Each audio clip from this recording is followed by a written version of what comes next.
Dolores wasn't sure at first whether she wanted to talk. See, she's in a phase in life where she's questioning her beliefs, and she wasn't sure she could talk about hers with confidence. As we start this conversation, she's still a little out of microphone range.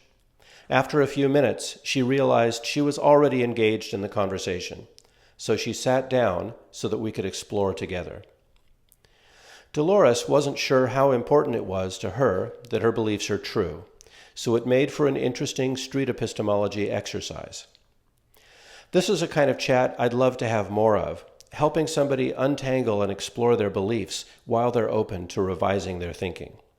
Let me know in the comments whether you think she's on the right path, and how did I do facilitating the conversation. My name is Nick, and this is Conversations on the Coast.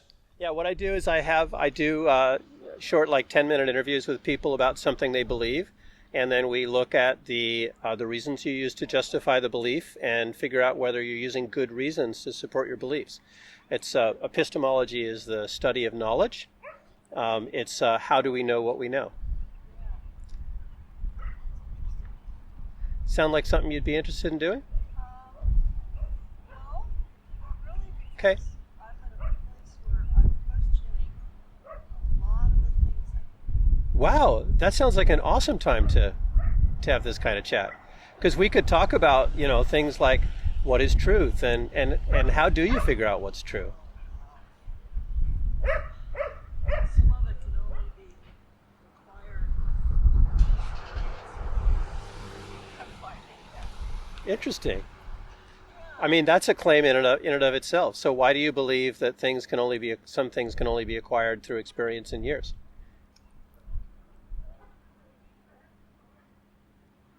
Why don't you have a seat? I tricked you into it. I think I'm already recording. I am. Cool. My name is Nick, by the way.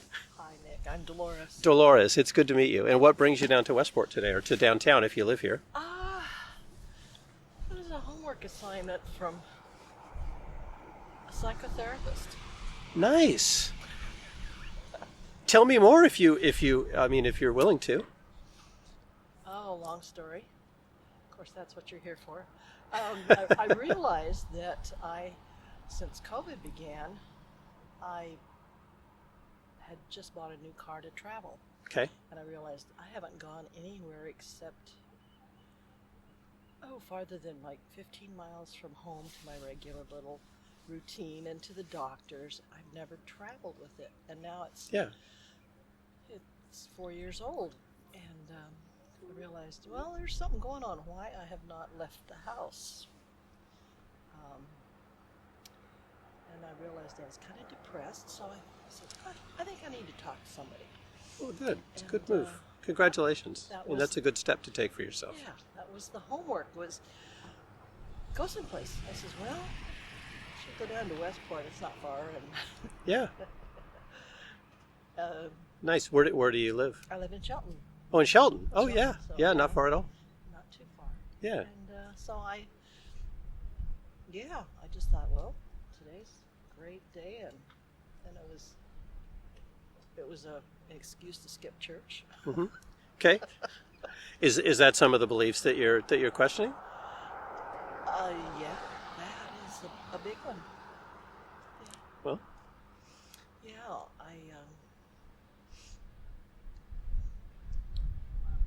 I don't go to church regularly, Mm-hmm. and I've been sampling.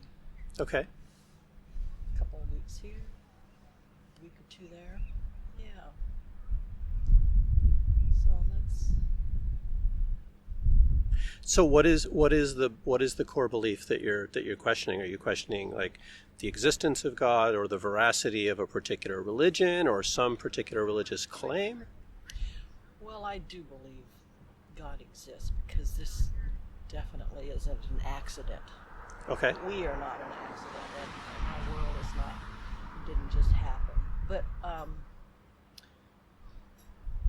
the more I visit churches, the more I really don't believe in them. Okay.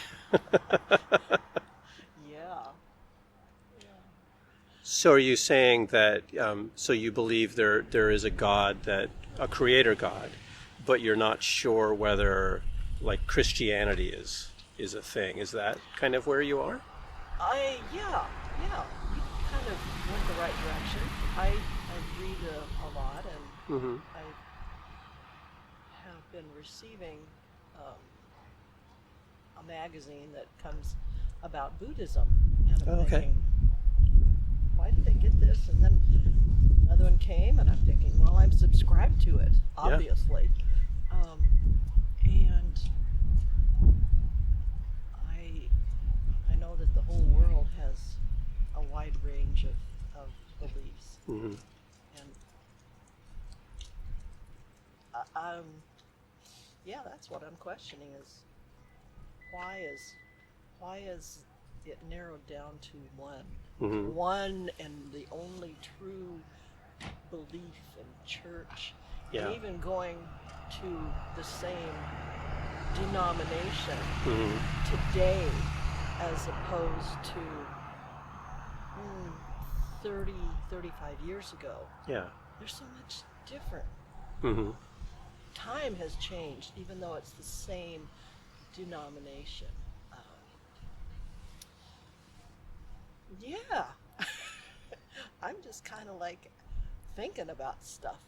So why does the like the change in denominations or like the differences between denominations? I think I heard a little bit of each of those.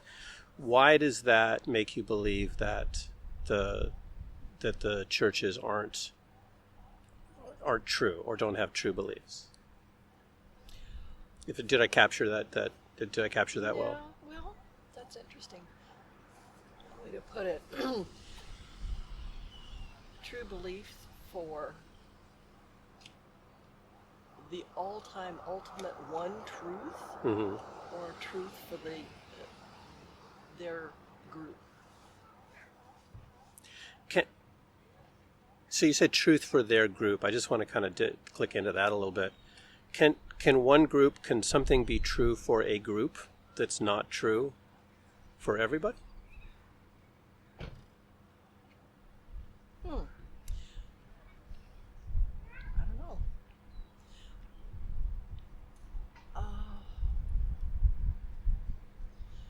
We're getting pretty high level philosophy, and that's beyond my level, because is there only one truth? Well, let's if you don't mind, I could kind of play a little we play a little game here, which is I have a box of mints here. If I tell you that there's an odd number of mints in here, do you believe me? No, 50% right. Would you have justification to believe? Would you bet $1 million based on me saying that there's an odd number of mints in here? No, No. And why not? because it's your word. Just you're saying it. Okay. And so is my word a good reason to believe in that I'm telling the truth? I'd have to know you very well. And I don't know you that well. So what would be a better way to know whether there's an odd number of mints in here? Count them. We could count them. Now, kind of getting back to to what you were saying about one church and their truth. If that church believed that there were an even number of mints in here, and they said that's true for them, and I said there's an odd number of mints in here, and that's true for me, could we both be right?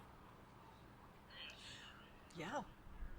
Yes? Your belief, I suppose, your belief is true for you, I guess.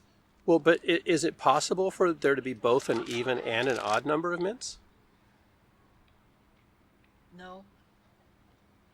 Not if you're doing it mathematically, no. Yeah. Well, I mean, is there any other way to do it? Can you think of a way where they could be both an odd number of mints and an even number of mints? Or are they mutually exclusive? Oh, gosh. You're making my brain hurt. We're exercising your brain. Believe me, no pain, no gain. It's getting stronger. I don't think so. I think the number is Yeah, number. the number is a number, right? So I would say, I mean, would you agree that truth, or at least I would say truth is what comports to reality. And so something is either true or it's not true.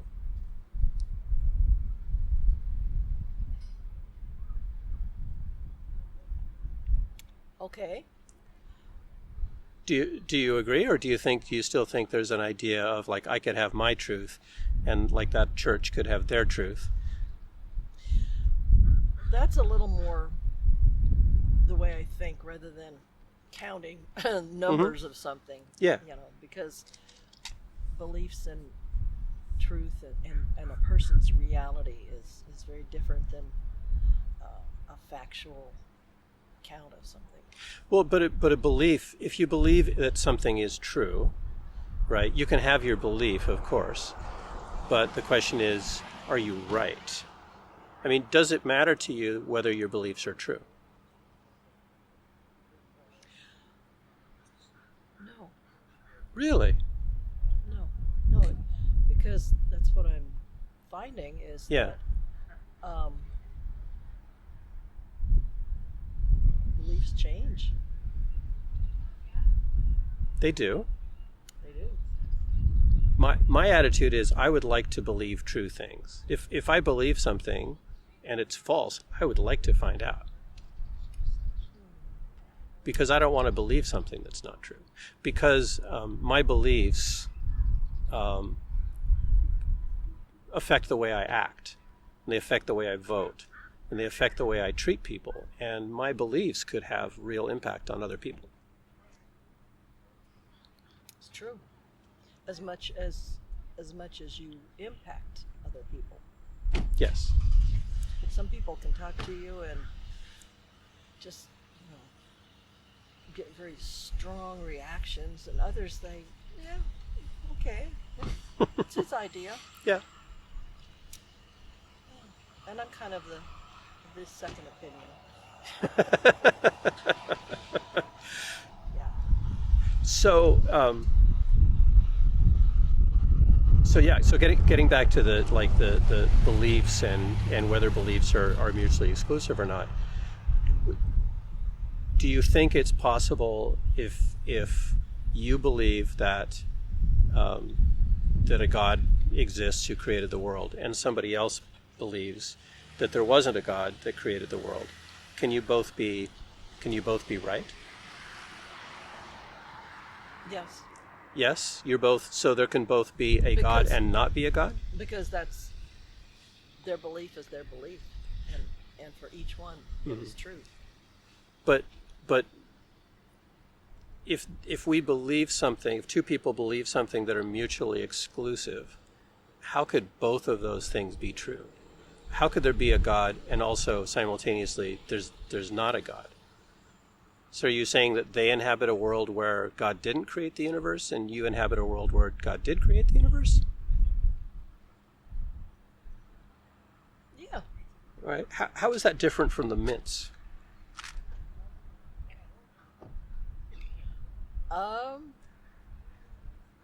Well, I really don't know. Okay. Because that's why I'm questioning a lot of things at this point. Yeah. Yeah. So, give me another 10 years if I'm still thinking. I may have it totally worked out, or I may just be in a quandary. Yeah. Well, hopefully you'll be in a different place, right? You won't be stuck on the same problems you're on now, I hope, in 10 years. Yeah. Well, it's not really a problem to me. Not at all. It's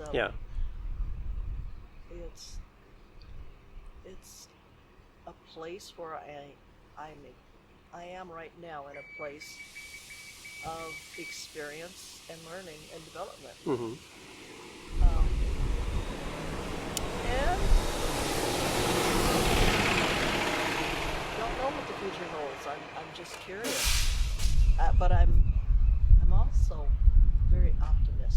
Mm-hmm. Yeah. That's good. What is the importance in your life of your belief in a God being a creator of the universe?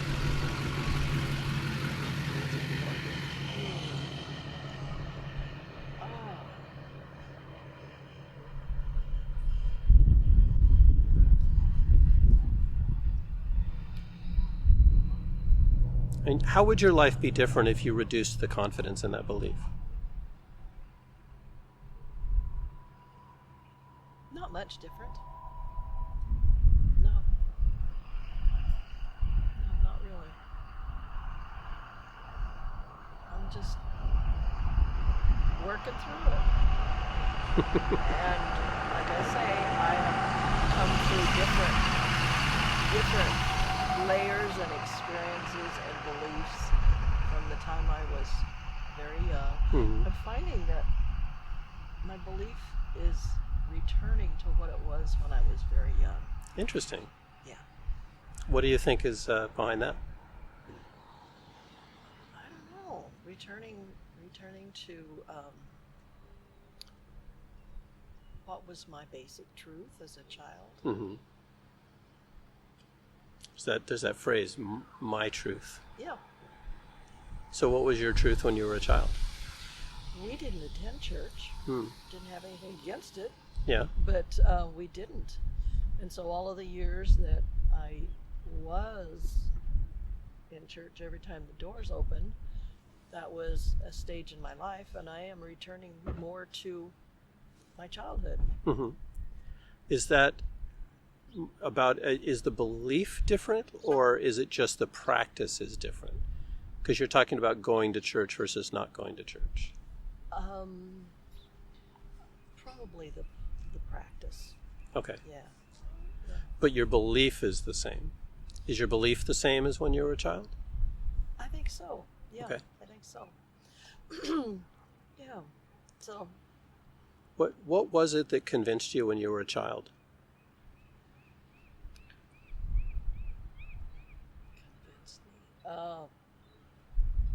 What formed the belief? Okay. My parents, Yeah. my family, because I had a good childhood, very, very good parents. Nice. Yeah. That's a blessing. It is. As I'm aging and I'm talking with more women who are more open to telling their truth at this stage of life, they're not hiding things. I'm finding out, wow, I had a really good childhood. I did not have an abusive home life. I didn't have a father or a family member molesting me. I had lots of love.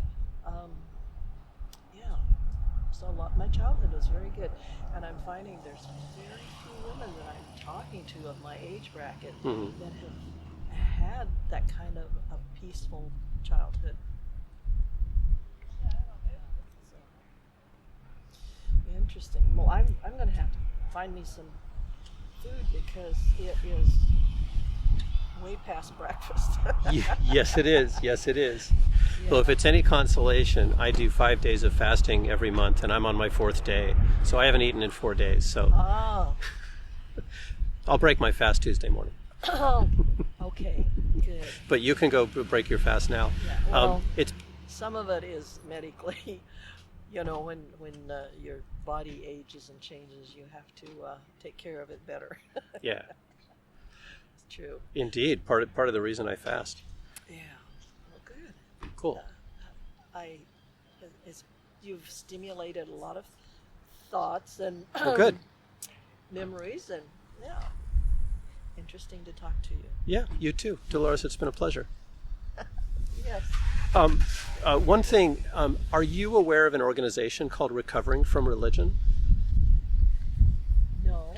So it's an organization that is there for people who are questioning their beliefs, or maybe changing their beliefs, or maybe moving from one church to another. They have a support phone line. You can chat, and they do support groups. I'm a volunteer for Recovering from Religion, and I actually do a monthly support group in Montesano. It's probably a little far for you, but there are virtual support groups as well. So Montesano is the most beautiful little town. it's a very nice little town. It's the cleanest, most beautiful little town. I drove up and down, took pictures. Nice. I do that every time I come this direction. Yeah. I used to have some very close friends who lived up there, and I haven't talked to them in 20 years. Been very nice people there. Yeah. Yeah. There's if you like hamburgers, there's 2 places in Montesano I like, and I even think I like them better than the various places here. One is called the Crow's Nest, and the other is called Gene's Stop and Go. It's right off the highway at the Montesano exit. And it's a newer place, newer building. No, it's not. It's definitely not a newer building. They've got a big yellow sign that says Crow's Nest. It's kind of a very old-fashioned type of drive-in place. Yeah. Well, that's interesting, because now that I've got myself out of my confined little circle of comfort, Yeah. I like to come down here. Like I say, I take pictures. I'm a painter.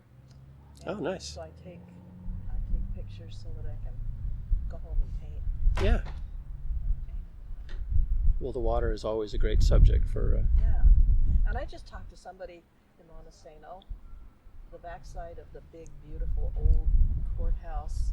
I had never taken that little street behind it. Okay.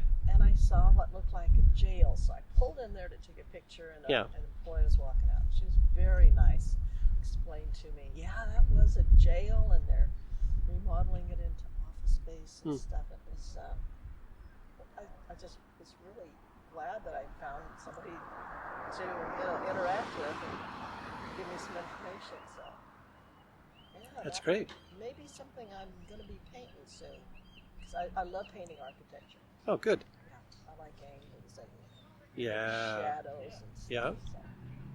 Well, I feel that. yeah, interesting. Recovering from Religion. Yeah, recoveringfromreligion.org is the if you like the my podcast is there's a QR code there. If you have a smartphone on you, and take a just scan that, it'll lead you to the podcast. Matter of fact, I have my phone is so brand new smart that it's Nice. better than I am. What on earth did I Yeah, usually if you pull open the camera and just point the camera at the QR code, it'll come up with a link for you. And I don't know if you noticed that. Oh, he went behind the car, but there's a little brewer's blackbird.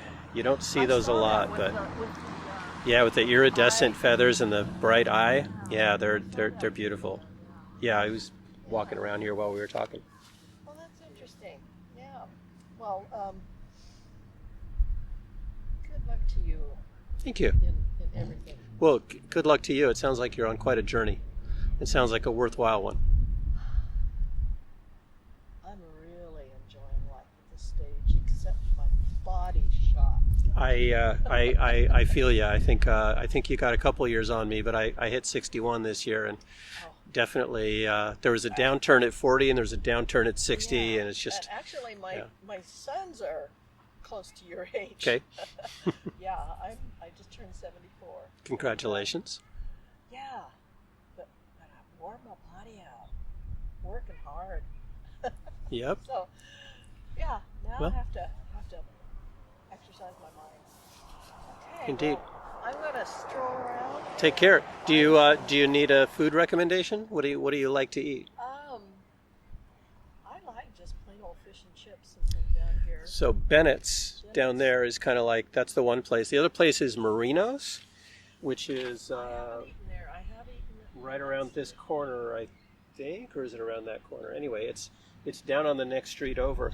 Marino's has something. So Bennett's will do cod or halibut. Marino's has rockfish. So they're the only one in town who do rockfish. But anyway, they're both good. You pretty much can't go wrong with either of those. Number 6. All right. Take care. Good to meet you. You've been listening to Conversations on the Coast, a series from Washington State featuring civil conversations using street epistemology to explore what people believe and why. Find out more at streetepistemology.com.